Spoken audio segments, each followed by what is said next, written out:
Hello guys, welcome to my channel. आज का हमारा टॉपिक है introduction to RBI and its functions. Lecture के साथ साथ नोट्स भी प्रोवाइड किए जाएंगे, तो चलिए शुरू करते हैं। इंट्रोडक्शन टू आरबीआई यानी कि आरबीआई होता क्या है।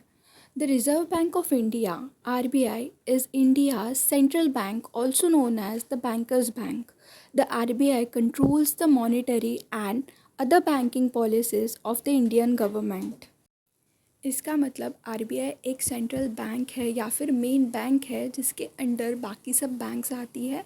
ये बैंक्स को कंट्रोल करती है, गाइड करती है, पॉलिसीज़ बनाती है डिफरेंट डिफरेंट। तो यहाँ पे एक लिखा है कि RBI controls the monetary and other banking policies of the Indian government. Like अगर इन्फ्लेशन महंगाई बढ़ रही है तो उसको कंट्रोल में कैसे ला सकते हैं, तो उसके रिलेटेड पॉलिसीज़ बनाई जाती है। तो चलिए देखते हैं फंक्शंस ऑफ आरबीआई कि आरबीआई क्या क्या काम करता है, आरबीआई के रूल्स क्या क्या है इंडियन इकोनॉमी में।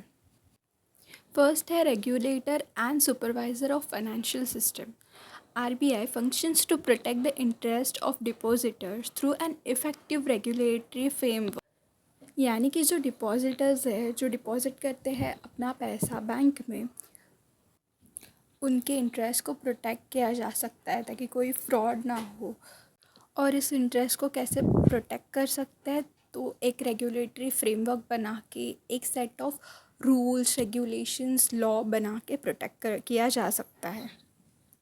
कीपिंग अ किन आई over the conduct of banking operations and solvency of the banks along with maintaining the overall financial stability through various policy measures. कि आरबीआई की एक नज़र रहती है बैंकों पे कि उनके डेली ऑपरेशंस वगैरह है वो सही से चल रहे हैं ना, बैंक सॉल्वेंसी इश्यूज तो नहीं फेस कर रहे हैं, यानी कि बैंक्स डूब तो नहीं रहे, और अगर डूब रहे तो उनको बचाया कैसे जा सकता है।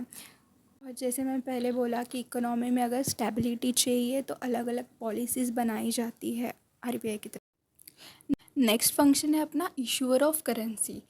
RBI in India controls the flow of money in the market. The main function of RBI is to issue the currency notes and coins. तो जो भी करेंसी नोट्स है, कॉइन्स है, जैसे कि हम लोगों की 10 रुपीज़ की नोट होगी, 100 रुपीज़ की नोट, 200 रुपीज़, 500 रुपीज़ की नोट, देन कॉइन्स हो गए, तो वो सब इशू कौन करता है? आरबीआई करता है। Except the 1 rupee note and coin which is issued by the ministry of finance. तो जो 1 रुपीज़ की नोट है और जो 1 रुपीज़ का कॉइन है, ये आरबीआई इशू और कंट्रोल नहीं करता है।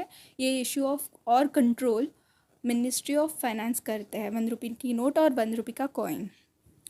नेक्स्ट पॉइंट है अपना bankers bank. Banks open the current account with RBI to maintain SLR and CRR. RBI is a common banker for the different banks that enables the settlement of the interbank transfer of funds.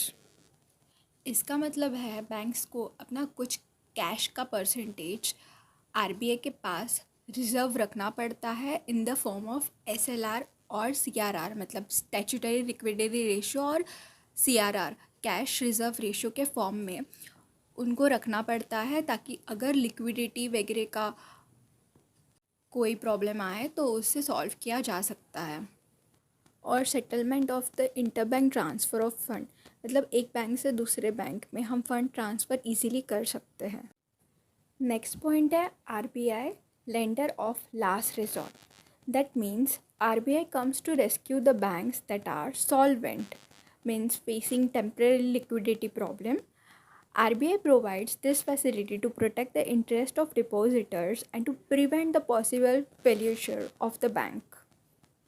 यानी कि जो depositors है जिनका पैसा bank में deposit हुआ है वो सेफ़ है कि नहीं, वो अश्योर करती है आरबीआई। और अगर बैंक डूब रही है तो उसे डूबने से कैसे बचाया जा सकता है, उसके मेजर्स ढूंढती है। नेक्स्ट फंक्शन है डेवलपमेंट रोल।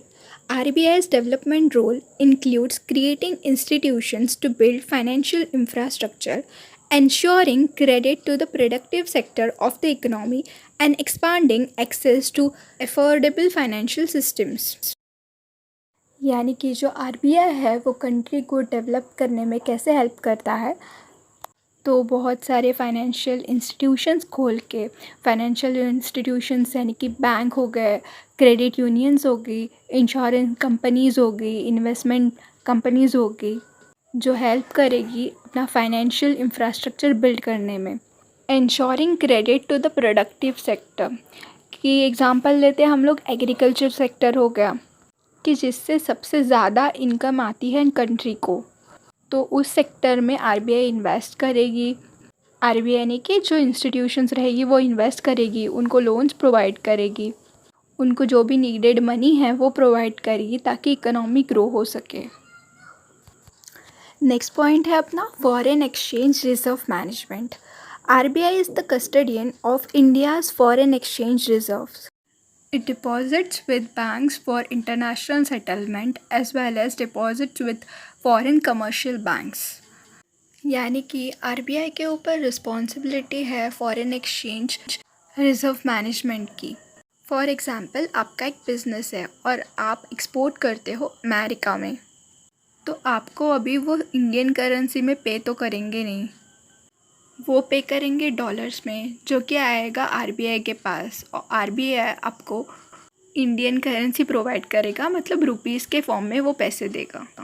लास्ट पॉइंट है अपना banker to the government. It takes care of the banking needs of the government which includes maintaining and operating the deposit accounts of the government, collecting the receipts of funds and making payments on behalf of the government of India. यानी कि जो deposit account है उसको operate या फिर maintain कर सकती है RBI on the behalf of the government. Funds collect कर सकती है, पेमेंट कर सकती है, और जो आरबीआई है वो इंडियन गवर्नमेंट को एज अ मेंबर रिप्रेजेंट करती है इंटरनेशनल मॉनेटरी फंड में और वर्ल्ड बैंक में। So this was all about RBI and its function. Hope आपको ये वीडियो पसंद आई होगी। Thanks for watching.